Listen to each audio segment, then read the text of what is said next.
भाग 9। अर्थनाशम मनस्तापम ग्रहे दुश्चरितानि च वंचनम चापमानम च मतिमान न प्रकाशयेत। चाणक्य बुद्धिमान व्यक्ति में सहनशीलता को अवश्य गुण मानते हैं। उनके अनुसार व्यक्ति को चाहिए कि धन हानि से उत्पन्न दुख के बारे तथा दुष्ट पत्नी या किसी अन्य द्वारा अपमानित किए जाने की बात वह किसी को न बताए। इसके लिए मनुष्य को सहनशील होना चाहिए। सहनशीलता ही उसे दूसरों के समक्ष उपहास का पात्र बनने से बचाती है। इसलिए सहनशीलता का गुण ग्रहण कर मनुष्य को उपर्युक्त बातों को चुपचाप सहन कर लेना चाहिए। धन धान्य प्रयोगेषु विद्या संग्रहणेषु च आहारे व्यवहारे च त्यक्तलज्जः सुखी भवेत्। इस श्लोक द्वारा चाणक्य स्पष्ट करते हैं कि जो मनुष्य अन्य के क्रय विक्रय, विद्या अथवा ज्ञानार्जन, खानपान और लेन देन के व्यवहार में संकोच करते हैं, उन्हें अनेक समस्याओं एवं कठिनाइयों का सामना करना पड़ता है। इसलिए उपयुक्त यही है कि मनुष्य उपर्युक्त कार्यों में भी कभी भी संकोच का दामन न थामे। संतोषामृत तृप्ता नाम यत् सुखम शांत चेतसाम न च तद धन लुब्धा नामिश्चेतश्च धावताम। मनुष्य की इच्छाओं और लालसाओं का कभी अंत नहीं होता। यदि एक इच्छा पूर्ण हो जाए तो अनेक दूसरी इच्छाएं उत्पन्न हो जाती हैं। शनै ही ये इच्छाएं इतनी प्रबल हो जाती हैं कि मनुष्य पाप कर्म की ओर अग्रसर हो जाता है।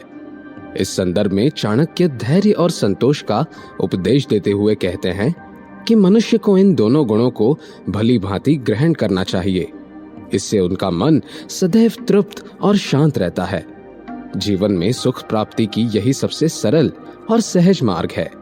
इसके विपरीत जो व्यक्ति लोभ और स्वार्थ में डूबे रहते हैं, वे जीवन भर वास्तविक सुखों से वंचित रहते हैं। उनका मस्तिष्क तनाव से घिरकर सदा अशांत रहता है। अतः मनुष्य को इन प्रवृत्तियों से बचना चाहिए। संतोष स्त्रीषु कर्तव्यः स्वदारे भोजने धने त्रिषु चैव न कर्तव्यो ध्ययने तपदानयोः। स्त्री, भोजन और धन, ये तीन वस्तुएं मनुष्य को परम संतोष प्रदान करती हैं। इस तथ्य को चाणक्य भी स्वीकार करते हैं। वे कहते हैं कि पत्नी चाहे कुरूप हो या रूपवान, दुष्ट हो या सुशील, मूर्ख हो या बुद्धिमान, मनुष्य को उसका परित्याग नहीं करना चाहिए। यदि वह उसके साथ संतुष्ट हो जाए तो वह मानसिक क्लेश से सदा के लिए मुक्त हो जाएगा। जिन्ना के स्वाद में पड़कर मनुष्य को अपने पास उपलब्ध भोजन का कभी निरादर नहीं करना चाहिए। रूखा सूखा या छप्पन भोग, जो भी भोजन उसके पास हो, प्रसन्नता पूर्वक उसका सेवन करे। इसी प्रकार पुरुषार्थ द्वारा अर्जित किए गए थोड़े से धन में भी परम संतोष का अनुभव करे। लेकिन इसके साथ ही चाणक्य ने मनुष्य को दान, पूजा पाठ और अध्ययन में निरंतर आगे बढ़ने का परामर्श दिया है। विप्रयोर्विप्रवयोश्च दंपत्योः स्वामिभूत्योः अंतरेण न गंतव्यम हलस्य वृषभस्य च। कहा जाता है कि वार्तालाप में मग्न दो व्यक्तियों के बीच में से कभी नहीं निकलना चाहिए। चाणक्य ने भी इस कथन को विशेष रूप से महत्वपूर्ण कहा है। वे कहते हैं कि दो ब्राह्मणों, अग्नि एवं ब्राह्मण, दंपति, स्वामी एवं सेवक तथा बैल एवं हल के बीच में से होकर निकलने से किसी न किसी अनिष्ट का भय बना रहता है। इसलिए उनके बीच में से निकलने की अपेक्षा एक ओर का मार्ग चुने। पादाभ्याम न स्पृशेदग्निम गुरु ब्राह्मण में वच नैव गाम न कुमारिम च न वृद्धम न शिशुम तथा। अग्नि, गुरु, ब्राह्मण, गाय, कन्या, वृद्ध तथा बच्चा, चाणक्य ने इन्हें आदर और सम्मान का भागी कहा है। इस संदर्भ में वे कहते हैं कि उपर्युक्त सभी प्राणी आदरणीय लोगों की श्रेणी में आते हैं। इसलिए मनुष्य को कभी भी इन्हें पैरों से स्पर्श नहीं करना चाहिए। ऐसा करने वाला बुद्धिहीन मनुष्य अपार दुख भोगता है। शकटम पंचस्तेन दशहस्तेन वजिनम हस्ति शतहस्तेन देश त्यागेन दुर्जनम। दुष्ट व्यक्ति की निकटता अत्यंत हानिकारक और संकटदायक होती है। इसलिए उसकी संगति से मनुष्य को सदैव दूर रहना चाहिए। इस संदर्भ में चाणक्य अपना मत व्यक्त करते हुए कहते हैं कि बैलगाड़ी से 5 हाथ, घोड़े से 10 हाथ तथा हाथी से 100 हाथ दूर रहना ही श्रेयस्कर है। लेकिन चाणक्य ने दुराचारी व्यक्ति को इनसे भी अधिक भयावह माना है।